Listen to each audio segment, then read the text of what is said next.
third, fourth, and fifth. The minor, the pectoralis minor. What muscle are you going to put here in the abdominal area? The diaphragm. In the abdominal area. What muscle are you going to put in the abdominal area? The rectus abdominis. Rectus abdominis. What muscle are you going to put in between the ribs?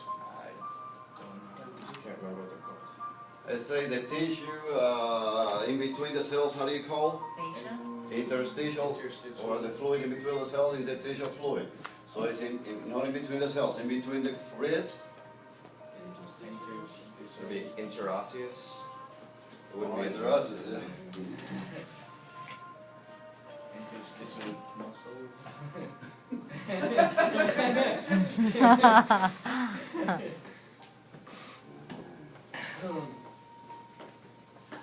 This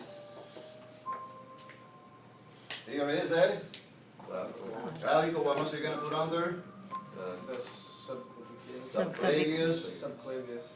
Okay, this area here is the occipital bone, the occiput. There is a muscle that comes up from the origin is the two occipital protuberances. Also in the mid portion of the superior nuchal line, there is a line here and another small line there. You're going to put one muscle there?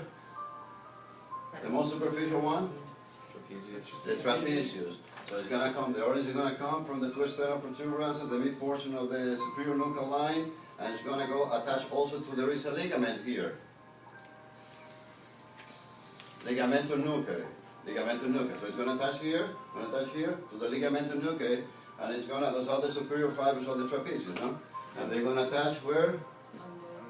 On the third lateral clavicle. So in this area here, the trapezius is going to come to the third lateral clavicle, to the border there of the clavicle. And then it's going to form a V. There are attachments of the superior fibers like this. So it's going to attach to the third lateral clavicle. It's going to attach to the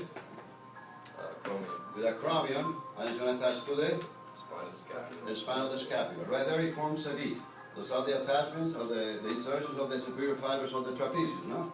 And then, what is it going to do? If those fibers come like this, when they contract, they shorten or lengthen? They Lengthen. They lengthen when they contract? No, short. Lengthen. Okay, they shorten. So if the fibers are here, and they go like this, when you pull, what do they do? Shorten. What do they do? They shorten. How do you call that? The Elevation of the scapula. Elevation of the scapula, elevation. Those are the superior fibers of the traps. The middle fibers of the traps, they go like this.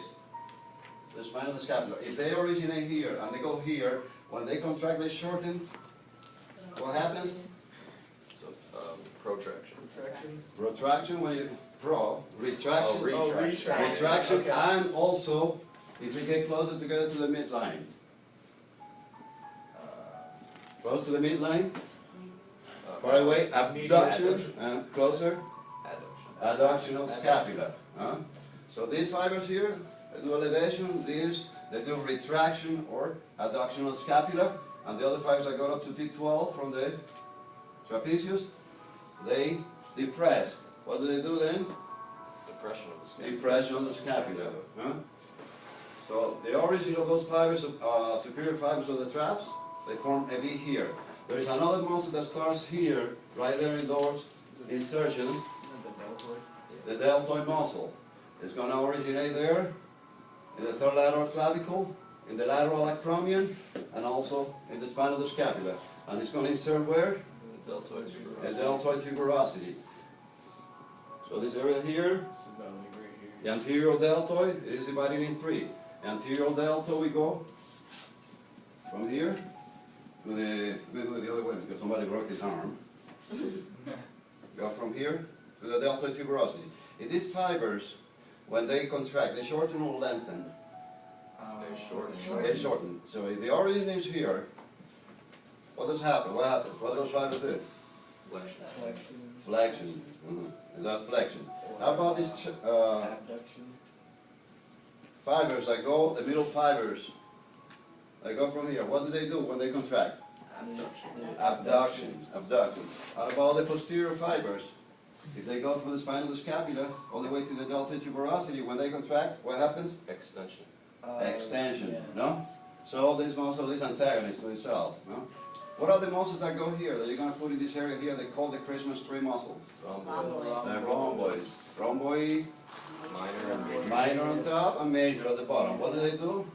If they start from here, Retraction and expansion. retraction, also adduction. What muscles go from here to there? Quadratus lumborum. The QL, quadratus lumborum. Okay, this is the what? Supraspinous fossa. Supraspinous fossa. In the supraspinal fossa, we're going to put what muscle? Supraspinatus. The supraspinatus. The supraspinal fossa is the origin, and it's going to attach to the lateral border, or there is a tubercle. There are two tubercles and an intertubercular groove. The one on the lateral side is the greater tubercle. That one's going to attach to the top of the greater tubercle. It's going to go under the acromion. It's going to attach here. And when it shortens, what does it do? Of course, abduction of the scapula. That is the supraspinatus in the supraspinal fossa. This infraspinatus we're going to put in the infraspinal fossa. And it's going to attach, this one attaches under the acromion here, and the other is going to attach right behind it there. And what does he do? If those fibers contract, Does lateral rotation. with tension, you can do lateral rotation. Does it have anything? So, and what muscle are we going to put the subscapular fossa? When it activates, is that contraction? When it activates, is that contraction? Yeah, contract, shorten. Okay, in the subscapular fossa, what are you going to put there? Subscapularis. The subscapularis. The subscapularis is going to attach to the back or to the front? Back. To the back? If the subscapularis does medial rotation, No, okay, if you attach it to the back, it's going to do lateral rotation. Oh, right. Now, you're going to have to attach it to the front here, so it does this way. this, right? So it's going to have you attached to the front area. So it does medial rotation. What muscle are you going to put here? Biceps brachii. And what is the muscle that is deep to the biceps brachii? The brachialis. Which one is the major flexor in of those two? Brachialis. The brachialis is the strongest, is the deeper, the major flexor, no? The other one is the what? The major what? Supinator. This is the major supinator.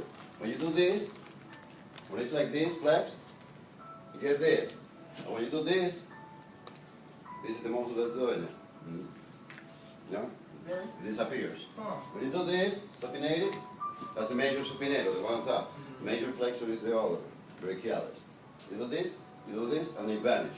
The muscle goes away. The one that I activated is this one here on the other side. So the brachialis, the deep muscle, and the biceps brachii on top. The major flexor, brachialis, major supinator, the biceps brachii. What muscle are you going to, how many heads do you have here? Two heads normally, because like 10% of the population, they have 3 heads. But most normal people have 2. Really? What muscle are you going to put in the back? The triceps brachii. The triceps brachii. How many heads of the triceps? Of course, 3. Although some people have 4. But it's maybe 10% of the population too as well, something like that in the cadavers. Okay, and what does this muscle do, the triceps? Extension of the elbow. Extension. It does extension. What muscle are you going to put in this area here? A lot. Huh? The what? The extensors. Okay, what does this do? Flexors. The flexors, yeah. The flexors. They go from where?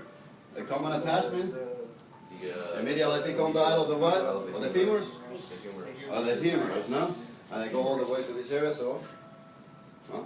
And these muscles on the dorsal side of the hand, the extensions, they extend. And you play the piano, you will feel them. Thin cement will feel that. Huh? Thin cement. Yeah. Oh, yeah.